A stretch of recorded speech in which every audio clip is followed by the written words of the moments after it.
हमारी TV industry के star और बिग बॉस सीजन 13 के विनर सिद्धार्थ शुक्ला अब हमारे बीच नहीं रहे। कल सुबह ही उनका हार्ट अटैक आने की वजह से निधन हो गया।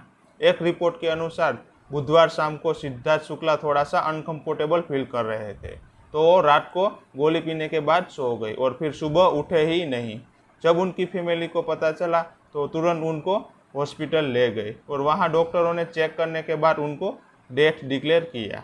डॉक्टरों के मुताबिक सिद्धार्थ शुक्ला की डेथ रात को ही हार्ट अटैक आने की वजह से हो गई थी। हमारी टीवी इंडस्ट्री ने एक यंग स्टार को खो दिया। उनकी उम्र भी सिर्फ 40 साल ही थी और वो करोड़ों की संपत्ति के मालिक थे। हाल ही में मुंबई में उन्होंने अपना नया घर खरीदा था, जहां वो अपने फैमिली के साथ रहते थे। सिद्धार्थ शुक्ला को कार्स एंड बाइक का बहुत ज़्यादा शौक था। उनके पास हार्ली डेविडसन, BMW जैसे कई बाइक का कलेक्शन भी था। उनकी नेटवर्थ $1.5 मिलियन है। Siddharth Shukla big boss season 13 से बहुत ज़्यादा पॉपुलर हुए थे और हाल ही में उसकी नई web series broken but beautiful release हुई थी, जो लोगों को बहुत ज़्यादा पसंद आ रही थी। लेकिन अब वो हमारे बीच नहीं है, तो हम भगवान से प्रार्थना करते हैं कि भगवान उसकी आत्मा को शांति प्रदान करें।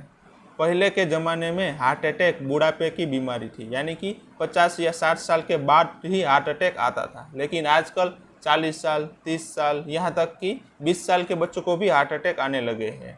यंग एज में हार्ट अटैक आने के कई रीज़न हो सकते हैं। उसमें से मेन 6 रीज़न है जो इस वीडियो में मैं आप लोगों को बताऊंगा। पहला रीज़न है स्मोकिंग। स्मोकिंग करना हार्ट अटैक को घर जाके न्योता देने के समान है। आज जितने भी युवा पेशेंट है उसमें से 95% से भी ज़्यादा है जो स्मोकिंग करते हैं। अगर आप अपने हार्ट को सुरक्षित रखना चाहते हैं तो फिर स्मोकिंग से दूर रहना चाहिए, क्योंकि स्मोकिंग करने से हमारी जो वेन्स होती है, आर्टरीज होती है, वो थिक हो जाती है, उसकी इलास्टिसिटी कम हो जाती है, जिसकी वजह से हमारा ब्लड प्रेशर हाई होने लगता है और आपको हार्ट अटैक आने के चांसेस बढ़ जाते हैं। तो स्मोकिंग सबसे इम्पोर्टेंट फैक्टर है हार्ट अटैक आने के लिए यंग एज में। दूसरा रीज़न है टेंशन।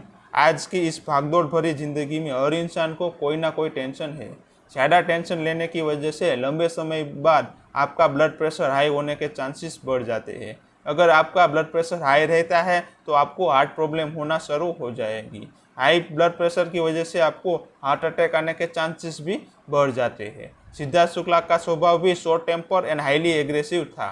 शायद आप लोगों ने बिग बॉस सीजन 13 भी देखी होगी, जो उसमें आपको पता चल गया होगा कि वो कितने शॉर्ट टेम्पर थे और उनको गुस्सा कितना जल्दी आ जाता था। तीसरा रीज़न है हाई कोलेस्टेरॉल। खराब खान पान के कारण 21वीं सदी में हाई कोलेस्टेरॉल की प्रॉब्लम हर दूसरे व्यक्ति को है। जंक फूड जैसे कि पिज़्ज़ा, बर्गर, चीज़, सैंडविच, पानीपुरी जैसी चीज़ें खाने की वजह से आपका कोलेस्टेरॉल लेवल हाई हो जाता है और हाई कोलेस्टेरॉल की वजह से आपकी आर्टरीज में ब्लॉक होने का चांसेस हमेशा रहता है। अगर आपको हाई कोलेस्टेरॉल का प्रॉब्लम है तो आर्टरी ब्लॉक होने की वजह से आपको हार्ट अटैक आने के चांसेस भी बढ़ जाते हैं। यंग एज में हार्ट अटैक आने का ये सबसे कॉमन रीज़न है, इसीलिए हमेशा आपको हेल्दी खाना खाना चाहिए। चौथा रीज़न है ब्लड क्लॉटिंग और कोरोनरी आर्टरी डिजीज। कुछ लोगों का खून बहुत ही ज़्यादा थिक होता है, जिसकी वजह से ब्लड में क्लॉट होने की संभावना ज़्यादा होती है। अगर ब्लड वेसल में क्लॉट हो जाता है तो आपको हार्ट अटैक आता है। स्पेशली जो कोरोनरी आर्टरी होती है उसमें अगर ब्लड क्लॉट हो जाता है तो आपको सडन कार्डियक अरेस्ट आता है, वो जो तुरंत आपकी जान ले लेता है। यंग एज में हार्ट अटैक आने का सबसे कॉमन रीज़न यही कोरोनरी आर्टरी डिजीज़ है। पांचवा रीज़न है डायबिटीज़। अगर आप यंग है और आपको डायबिटीज़ है तो आप सचेत हो जाइए, क्योंकि डायबिटीज एक साइलेंट किलर है। अगर आपको डायबिटीज़ है और आपका ब्लड शुगर लेवल हाई रहता है तो उसकी वजह से आपकी आर्टरीज ब्लॉक होने का खतरा हमेशा ज़्यादा रहता है। तो इसीलिए आपको डायबिटीज़ है तो आपको अपना ब्लड शुगर लेवल कंट्रोल में रखना चाहिए।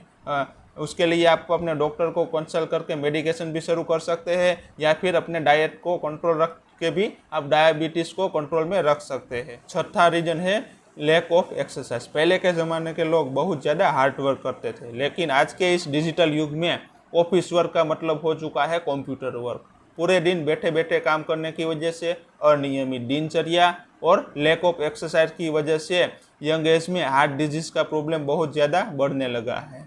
हमारी जो ब्लड वेसल्स होती है उसमें एक लचीलापन होता है, जिसकी वजह से वो हमारे पूरी बॉडी में ब्लड सप्लाई करती रहती है। लेकिन अगर आप रेगुलर एक्सरसाइज नहीं करते हो तो वो ब्लड वेसल्स थोड़ी सी थिक होने लगती है, जिसकी वजह से ब्लड सप्लाई में थोड़ा सा दिक्कत होती है और आपको हार्ट अटैक होने के चांसेस बढ़ जाते हैं। इसीलिए आपको रेगुलर एक्सरसाइज करनी चाहिए। आज की 21वीं सदी में ये जो लाइफस्टाइल चेंजेस हुए हैं उसी की वजह से यंग एज में हार्ट अटैक होने के चांसेस बढ़ गए हैं। ये 6 रीज़न है जो यंग एज में हार्ट अटैक आने के सबसे कॉमन रीज़न हो सकते हैं। अब हम बात करेंगे सिम्टम्स ऑफ हार्ट अटैक, यानी कि अगर आपको हार्ट अटैक आ रहा है तो आपको क्या प्रॉब्लम होगी। आपको चेस्ट पेन होगा, specially left side of the chest.